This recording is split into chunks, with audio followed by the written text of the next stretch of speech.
This motherfucking thing been cutting out. But what's up, everybody? Your boy KP coming back on this mug, and man, do I want to talk to y'all. But first, let me get my little introduction going. Welcome to the Meaningful Nonsense. Oh, I done fucked up already. Welcome to the weekly rundown. I'm trying to get those two separated, not the Meaningful Nonsense. It's just gonna be the weekly rundown. Today, man, I wanted to talk to y'all about this week.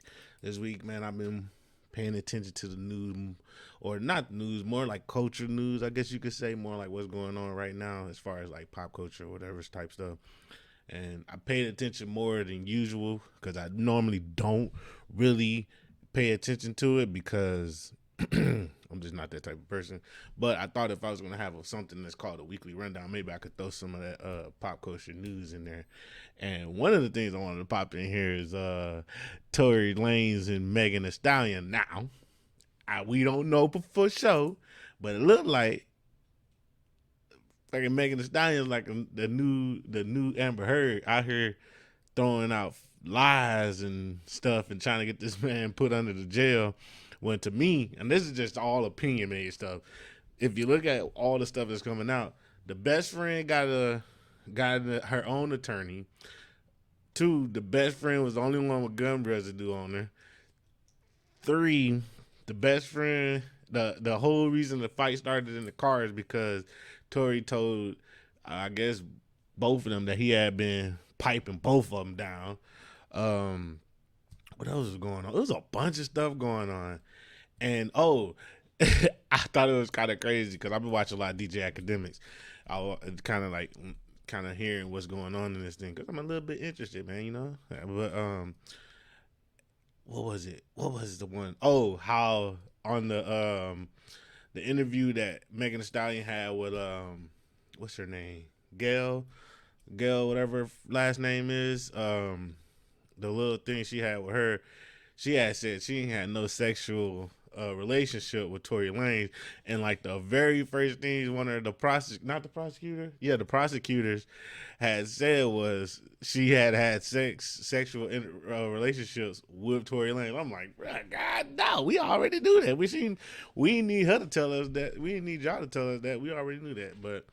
Yeah, it don't look good to me, from my eyes and how all the things is going on. I got into a little comment battle with some people online talking about it, like, what do we, she was some girls in there talking about her who she slept with doesn't matter. I was like, yeah, dude, because if you coming out here and you talking about you ain't had sex with this dude, and then you turn around, had sex with this dude, that's if you lie about something so petty, what's the limit, or what kind of what's the what else would you lie about, you know what I mean? And we kind of went back and forth. I could kind of tell she's kind of biased about the whole thing. She kind of got like what her beliefs are and everything, so I'm a leave her at that. What else had happened? Yeah, it was a bunch of stuff that was going on. I was just like, I put on my Instagram, I was like, into this week, man, I had a bunch of stuff that had my face scrunched up, like kind of, what every black person doing when something don't sound crazy, like the fuck.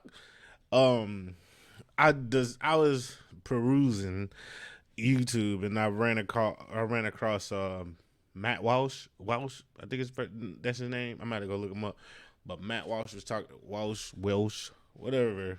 He was talking about how some videos had surfaced of a all ages drag show that was going on, and it had kids in there. And then I seen the video. Now I will say, even though it said all ages, I don't know.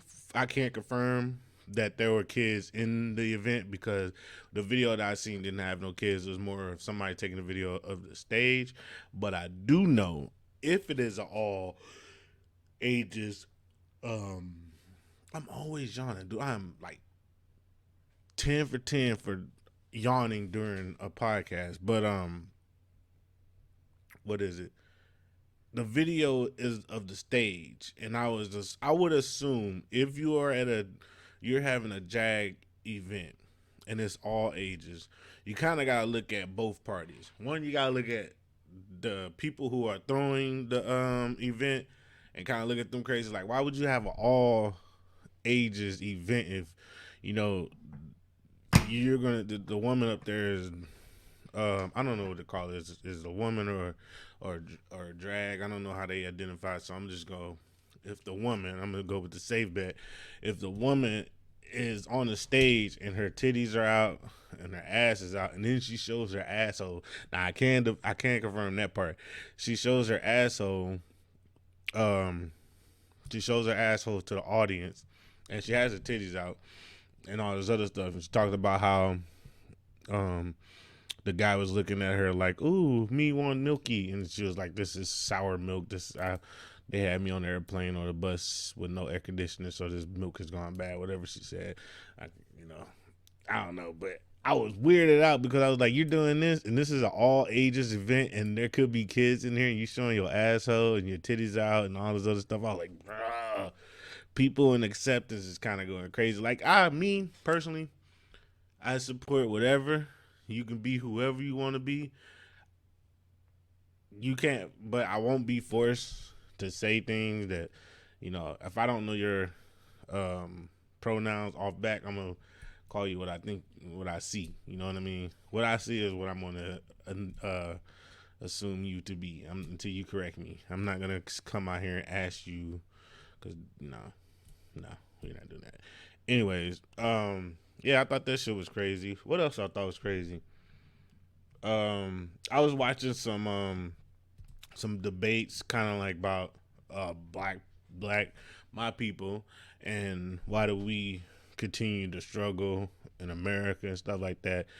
And it brought me back to a quote, not a quote, but a discussion Morgan Freeman was having with this guy, I think on CNN, and he was talking about I don't know exactly I can't speak it back verbatim what he was saying, but he was saying something like, um, how do we get rid of racism? And then he was like, you stop talking about it. And then that was one of the things I was like, yeah, you stop fucking talking about it. And I know that doesn't cure all of racism, but I'm more like, yeah, let's stop making it a focal point on every conversation when you talk about disparity or you know unfairness and stuff like that. Let's leave. Let's not make it a race thing. Let's just talk about there's a group of people, because there's all black people, white people, Asian people, Mexican people who are all out here struggling. It's not just a race thing. We all kind of struggling together. But I'm only speaking about my people. I think with all the shootings that have gone on and all the things that have gone on here in the past and recently, we have allowed those things to kind of identify who we are. So now every time a cop pull you over, you're pulling out your phone, you're making a situation more than it is, because this person could be just like, hey,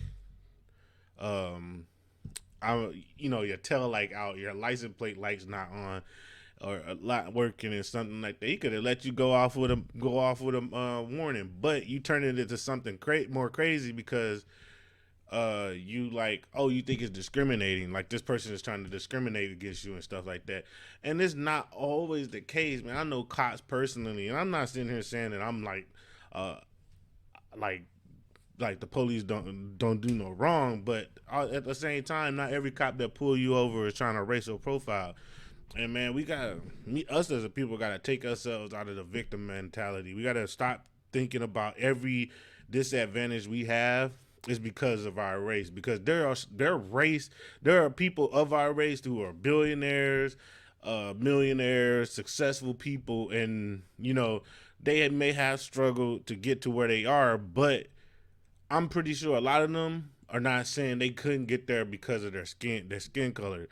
And there are some that would say that they were, but you got to look at it like, if you look at the broad, the whole picture of everything, you kind of look at everything for what it is.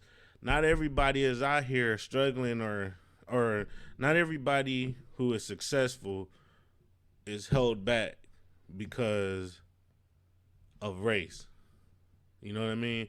And I think a lot of people want to not hold themselves accountable for being lazy or not putting in the work and saying it's because of racism and systemic racism and all this other stuff. I had a conversation before, but I was talking like we were talking about systemic racism and all this other stuff, and how I felt like it's not as prevalent as it is before, where everybody can kind of like point it out. My shirt got a loose neck, but trying to squeeze the big ass head through there. But I said it wasn't as prevalent. I was like, if we're gonna talk about systemic racism, I think that black people hold each other back more than other races. Like, why they racism and things created by other people who did put us down and kind of hold us back and everything. It did such a good job to where it's self-sufficient now. They didn't got to put in the work. They ain't got to be as outwardly showing this, just the racism. They've done such a good job about it that there's a possibility that there could be no. This is a wild statement, but there could be no racist people out there, and we just kind of like self-sabotage because we suspect that every white person, every Asian person, every other race of person is kind of trying to hold us back or got some vindictive mentality against us. And I think that just like we attack each other, man. We attack each other so much that, bro, they don't need to do nothing. Like, for example, me being who I am and the type of person I am, like, I've never been the typical black dude. I like the rock music, I like the snowboard, and I would deal with the cars all the time. I mean, like import cars, not like cars sitting on 24s and stuff like that. But that was something I was into, and growing up, whenever I would want to like date or whatever, I was never the desired person someone would go for because I didn't fit the prototypical black kid in school, Jordans, jerseys, baggy pants, and shit like that. I was wearing somewhat the same thing, but I was wearing like white t-shirt, blue jeans, and whatever shoes I had. I had other shoes, but I was not the prototypical kid. So, when I grew up, I tend to like date outside of my race, and with like how things are now and how people kind of attack you for not being so pro-black and everything, if you date outside your race, you're considered you consider to be, you're not to like yourself. I feel like that shit's so beneath you. Like, bro, you should be able to go out and be with, love whoever you want to, but today's you got to be so like, you have to be, if you're black, you have to be so pro-black. You have to support everything black, run with everything black, and blah, blah, blah, blah, blah. And it's like, yo, y'all niggas won't even go and buy other black people clothes because you will be so pro-black, but your ass will lace yourself up in Louis, Gucci, and Prada, and you will be the main one talking about you need to be so pro-black, use black owned and stuff like that. Like, bro, if you not doing what the fuck I'm gonna do it for, you know what I mean? And it's just backwards, man. It's so crazy. But I'm gonna get off that topic. I think that's more of a long formatted conversation because I feel like, I don't even feel like, I believe just people just think that you have to be a certain way to be black and whatever, whatnot. And I think that systemic racism is not really prevalent as it is because I believe that our people ourselves tear ourselves down more than any other race. We need to stop looking at every encounter with a cop as something where it's profiling. I don't know, man. It's a complex thing, and I'm not about to get onto this because it's supposed to be a short podcast. It might be a 10, 15 minute, 20 minute one, But yeah, man. What else I wanted to talk about? Oh, football. My Eagles are now 12-1. Tomorrow we take on the Chicago Bears. They got a good run team. They're not really a good run team. They just got Justin Fields, and Justin Fields run all over the place. I think we might be able to stop that. While we're over here worrying about the Chicago Bears, Michael Parsons decided he wanted to step his foot over in our cup of tea and start talking about how it's not Jalen Hurts is not as good. It's really the defense and what did he say? Oh, the system. The system. He asked, is it Jalen Hurts or is it the system? And that shit rubs some Philadelphia Eagles fan, even me, some type of way. I think who kind of not solidified, kind of like spoke how Eagles fans were feeling. It was Jordan Mailata. Jordan Mailata said, I think Michael Parsons need to worry more about the Jacksonville Jaguars and not the Philadelphia Eagles. We don't play each other till next week. We're over here worried about the Chicago Bears, not the Chicago Michael Parsons. I was like, yo, drop the mic for this Ozzy, because this man is from Philly. You know what I mean? And yo, he kind of like just spoke for everybody. I thought it was kind of crazy too, because I was like, bro, y'all got a whole bunch of shit y'all need to be worried about. Still be worrying about Philadelphia Eagles right now. Y'all barely squeaked past the Texans. Why you over here in our cup of tea? You know what I mean? But yeah, man, it's a lot of shit going on. It's got me a lot of shit having me out here scratching my head like, what the fuck going on? And I had somebody slide in my DM say, KP, why you always wearing hats? I was like, nigga, because I'm a hat fisher and I ain't shaved. You can't tell from my face. I don't groom that fucking much. I work fucking 40, 45 hours a week, if not more. Man, I'll be tired. I don't be fucking shaving this shit. But yeah, man, this has been a weekly rundown. I'm your boy KP. Like, comment, subscribe, get off in them comments, talk a little bit of shit to me, say something. If you don't agree with some of the shit I say, let me know. And I might get down there and talk to you, because I like to talk shit. So, hey, everybody have a blessed day. Even though I ain't no person that really be in religious stuff, but have a blessed day. Stay warm, because it's cold in the motherfucker out there. And love, peace, and hair grease. I'm out of here.